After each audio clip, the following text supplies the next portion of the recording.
Hey everybody, Dan here with Pain For You. Today's topic, what goes up must come down. So I'll get to that in a minute.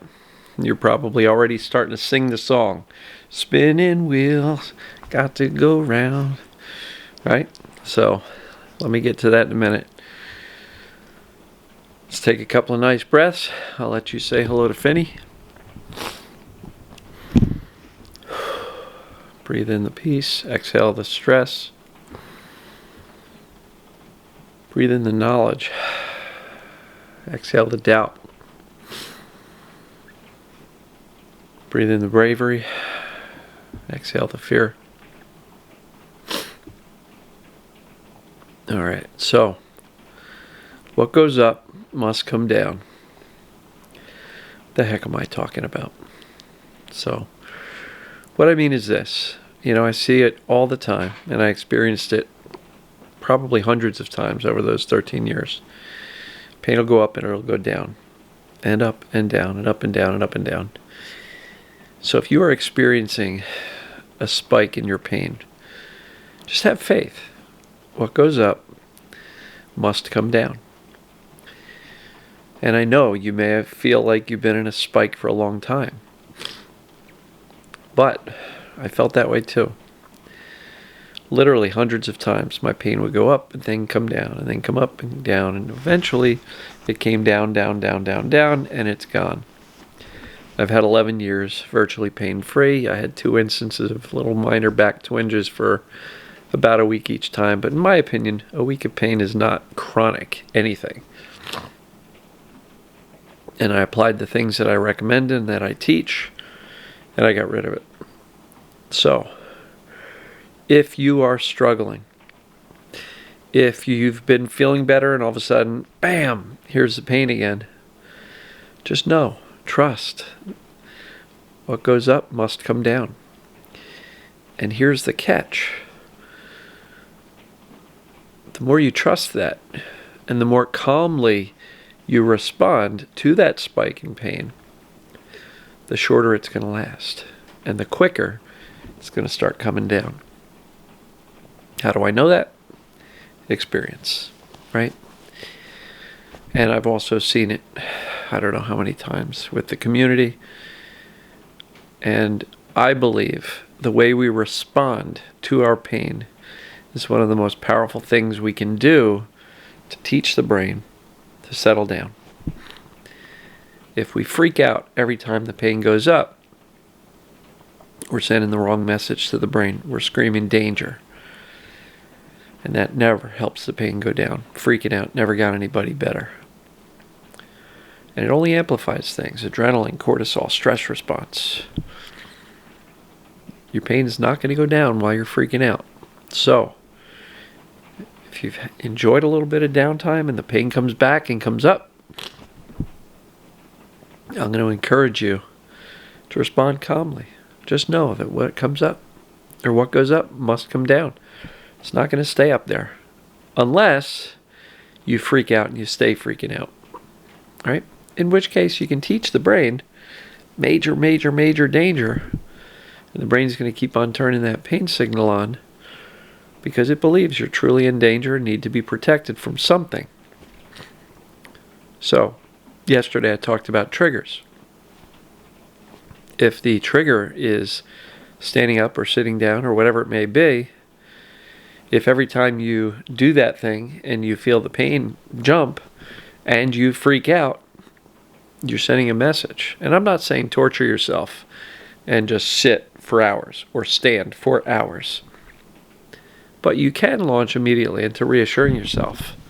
And yeah, maybe if when you stand you get the pain, you can go sit down. But instead of going sitting down and grumbling under your breath, and I can't believe this pain, rah, rah, rah. Go grab a seat and say, wow, this is really still kicking my butt. I get it, but I understand what's going on. So I'm going to gently teach myself and my brain to settle down the nervous system until I'm able to teach myself that standing's okay.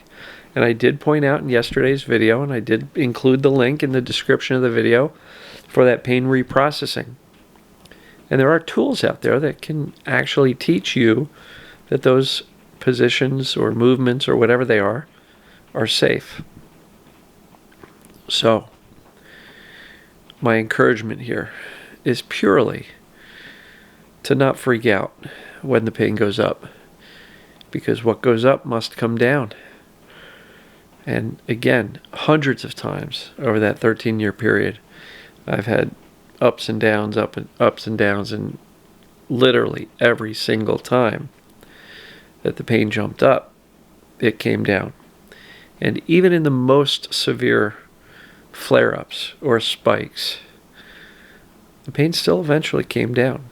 I did have a flare-up that had me floored, literally on the floor for 14 hours, tried to get out of bed, a wave of spasm hit my back, literally dropped me to my knees. I was clutching to the bed, had to get onto my hands and knees, crawl to the middle of the room, get onto my back, and that's where I stayed for 14 hours, because every time I tried to move, the wave of pain hit me. 10 out of 10 it seemed. I don't know that I've ever experienced anything that painful. And it kept me there for 14 hours. But it eventually let up. I eventually got into bed, and it was still rough for a few days. But I eventually got back and got moving. And my conviction was so strong that it was TMS, and I was so convinced I got to prove to myself that I'm okay, that 9 days after that 14-hour, flooring where I couldn't get up, 9 days later, I went and I played golf with some friends. I carried my bag and did a 4-mile walk on a hilly course carrying a, 30-pound golf bag. And I played around in golf, 18 holes. Now look, when I got home, I absolutely hurt. I had to lay down for 4 or 5 hours because I was hurting. But I was convinced. I was so sold on the Sarno concepts and the fact that my body was fine. It was just created, by the brain. And I just trusted.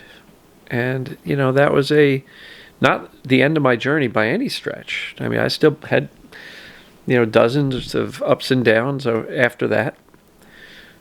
But it was a powerful time for me because I was able to literally say, I'm not going to quit. I'm not going to quit on myself. I'm not going to quit on my life.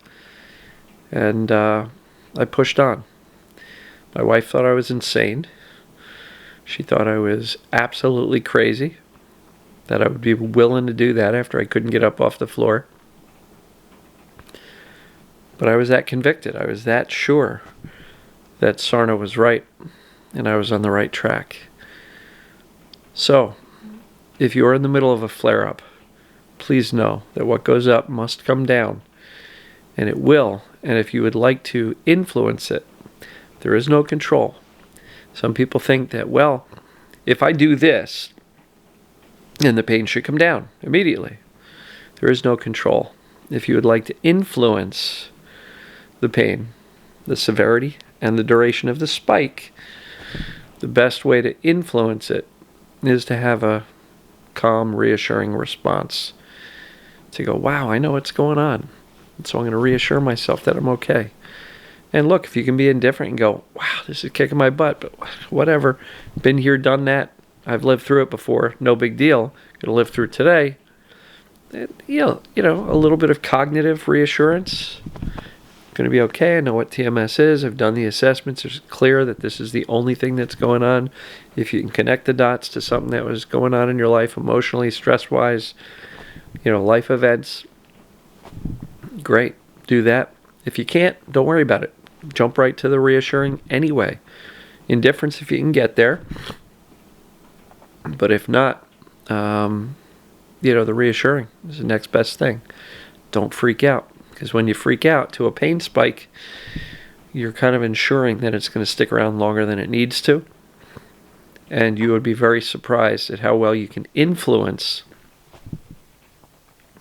how long it sticks around and how severe it is during that time that it sticks around. So there's not a lot more to this. Your response to the pain is one of the strongest indicators, in my opinion, how long it's going to stick around and how severe it'll be. And just trust. Because if you think about all the times that you've had pain spikes it's always come back down, hasn't it? And if you are one of the few, lucky folks, and I say that a little sarcastically, where the pain is up and it's been up for a long, long time, try this anyway. See if you can reassure yourself. And if you're having a tough time reassuring yourself because you still think the doctors must have missed something, come on, this is TMS Mind Body 101. You got to figure out and make a damn decision that your body is fine so that you can reassure yourself. Because as long as you're on the fence and you think it might be physical, your brain's paying attention. And if your brain thinks it's physical, what's it going to do? It's going to protect you from doing the movement or position or whatever seems to be causing things to spike. It's going to do that because the brain's job is to protect us from doing something the brain perceives as dangerous.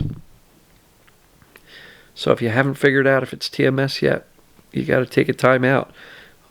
All the processes and techniques in the world are not going to turn it off if you haven't gotten the fundamentals down, which is, do I know about TMS and does it apply to me? And if it applies to you, great. Now you can soothe yourself and reassure yourself and become indifferent. Because those people who say, how can I be indifferent? It hurts so bad.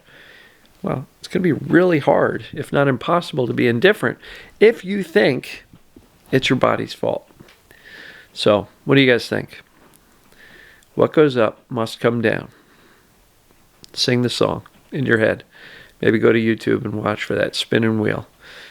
It's a great song. So, love you guys and gals. Enjoy your day, and we will see you tomorrow.